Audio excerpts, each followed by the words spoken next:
Why pre people? After 2 years, I finally completed my first PC build. I guess it's better late than never. This is not really a build video per se, it's just kind of a conclusion video where I speak about the issues that I had making my first PC, just some of the mistakes that I made, and just basically what you can learn from that. Because first time PC builder myself, I wish there were videos like this, which there are a few videos online, but they're helpful.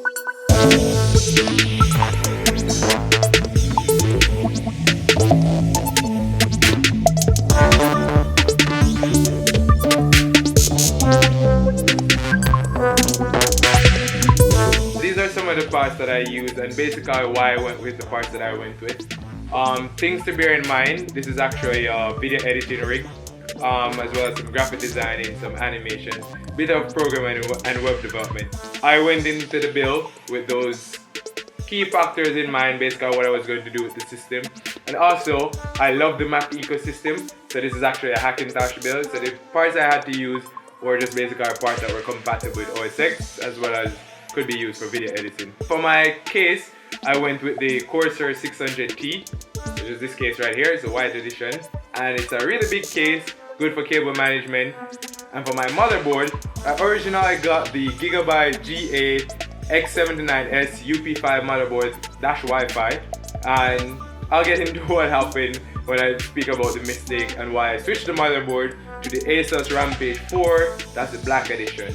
It's a 2011 socket board to fit my 2011 socket CPU, which is the Intel i7-4930K. It's an unlock CPU because I do plan to do some overclocking. Haven't done any overclocking as yet. And obviously, because I'm planning to do overclocking, I went with a liquid cooler, which is the Corsair H60. It's a single radiator cooler, so it's really good for what I wanted to do. I could have got a dual radiator cooler,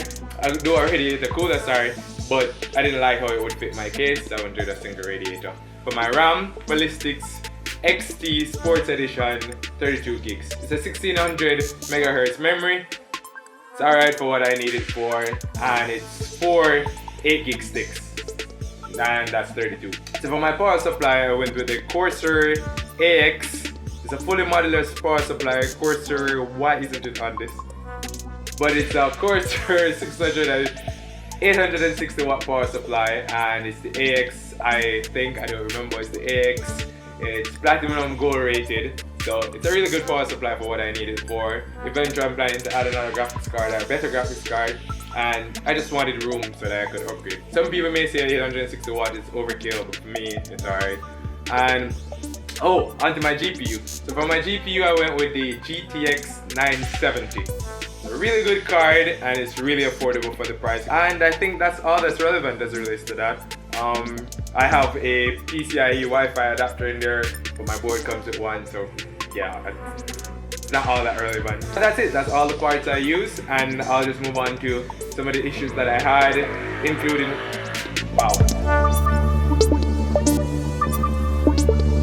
Alright, so the first mistake I made is when purchasing my board and my CPU, I did read that it was not fully compatible, and I thought, heck, I could figure it out. What the hell is a BIOS flash anyways? So I guess my advice to you as a first time PC builder, things like that you've never done before, you don't have a lot of experience as it relates to it, try to stay away from it as much as possible, because you might think, I've watched a few videos on it, it must be really simple. And what actually happened with my system when I finished building it, I turned it on, it just was stuck in a power loop. It went on, it just went off, and it just kept going on and off and on. And the only way to stop it was to basically just shut it off, unplug it. This was one of the major mistakes that I made. I bought parts that weren't fully compatible because I thought I could figure it out myself. You may be more experienced than I am in terms of the videos that you watch, so you may be able to figure it out, but just think about that. There might be things you run into that you may not be able to figure out. On to the second mistake I made. I think I purchased my motherboard a bit too early. I already decided on the motherboard that I was going to buy, and I decided on the case I was going to buy. But the issue I'm having, it could also be that my board is dead and it's not actually the BIOS flash that is causing this issue. I'll figure that out when I get time and money to test the board, because it will still be of use to me. Third and final mistake I made during the build I was a bit too nervous because again, 2 years in the making, I spent a lot of money on it. So I think I was a lot too nervous about whether or not it was actually going to work or whether or not I'm actually going to damage some components. I didn't have an anti-static wrap, which I read online that you need one of those things so you don't fry your component, and I watched a lot of video about static energy and what it could do. So I would say to you, don't be too worried about it. You've watched enough videos and you've got this. I'm not going to say it's very easy to build your first system, but it's definitely as hard as you'll make it out to be. Just be very careful as it relates to that, how worried you are as it relates to building your system, and just do it. Basically just do it. Get it done. That's it, really. We're done talk. The number one thing I think you should buy first is your case. Because basically your case can never get outdated. Once you decide on a form factor, you want a big case, a full tower or a mid tower like myself. From there, decide on a motherboard that you want, but then just hold off on the purchase. Because your motherboard is never really going to get outdated. As I bought my motherboard first and that didn't work out so well. From your case, I would say it's okay to buy your RAM next, because if you decide on the size or the amount of RAM that you want, it's okay to just purchase it. You know the board that you're going to buy already. Obviously, you know what kind of RAM it supports, and yeah, you know the amount that you want. So it's okay to just buy your RAM. If it's 32 gigs, buy your 32 gigs kit.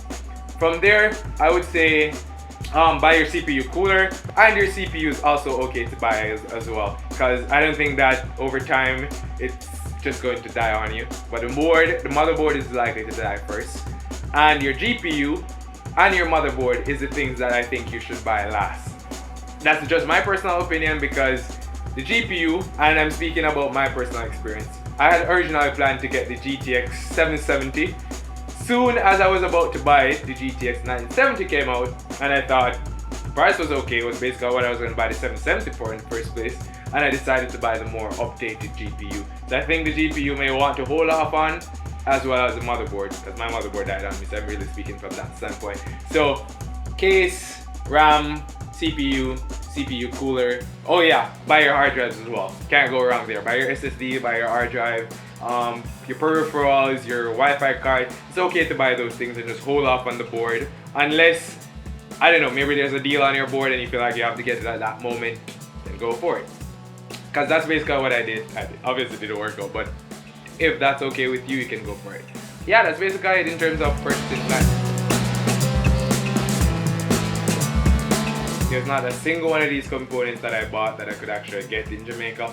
I live in Montego Bay. I don't know if it's because I'm in Montego Bay why it was so hard for me to get these components. I think the best case that they have down here in terms of size is a mini ATX case, or mini ITX. And that's basically all I could get. I needed an extended ATX case and I couldn't find any down here. The board, couldn't get any of that.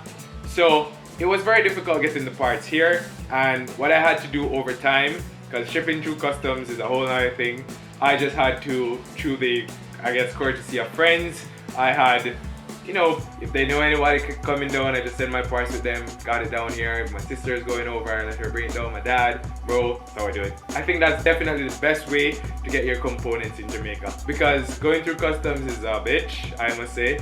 And as much as it may take longer for you to get each individual component, its cost is less, and you can always use the money towards another component. That's what I think the best strategy is. It was really difficult, but eventually I did it, and I think that's the best strategy. What is it like doing a Hackintosh as my first build? I read online and I watched a few videos, and they always say, as a first time PC builder, building a Hackintosh is not the best idea. And from my experience, I wouldn't say it's the easiest thing, especially seeing that it's my first PC, but I did a lot of tinkering with it and I watched a lot of videos, and based off that, I was able to do it myself. Obviously, I have OS X up and running, but it wasn't that difficult, to be quite honest, but it wasn't easy. So if you're looking to build your first PC, you like the idea of running OS X on your PC components and have the idea to run Windows or whatever else with it, I say by all means go for it. There are a lot of resources out there, there are a lot of people out there who have done it before, and you can just watch a lot of tutorial videos. And now there's me. So if you need help, you can just leave a comment or whatever and I'll help you out with it. So I would say, if you want to build a Hackintosh, go for it. It's awesome. Alright, so this is basically it. My first PC build, some of the mistakes that I made and pretty much what you can learn from it. I like the idea of just sharing my story because I think it can help other people. You're potentially a first time PC builder yourself, or maybe you've already built your first PC. These tips may help you, just, I don't know, it's from my perspective. I'll be leaving full links down below with my full system, all the specs and all of that, even links as to where you can buy it. If you want to copy me and build the same system I did, if you're creepy like that. As well as you can add me on Facebook, follow me on Twitter, and follow me on Instagram. I don't know, that's a bit weird. Oh, don't forget to subscribe to my YouTube channel because I plan on making more videos to this. So also leave a comment, let me know what else you want to see. Maybe you want to see me tear this down, do it all over, because I'm going to replace the thermal paste in this. So I don't know, maybe you want to see that, whatever, just let me know. Yeah, like that, follow my shit.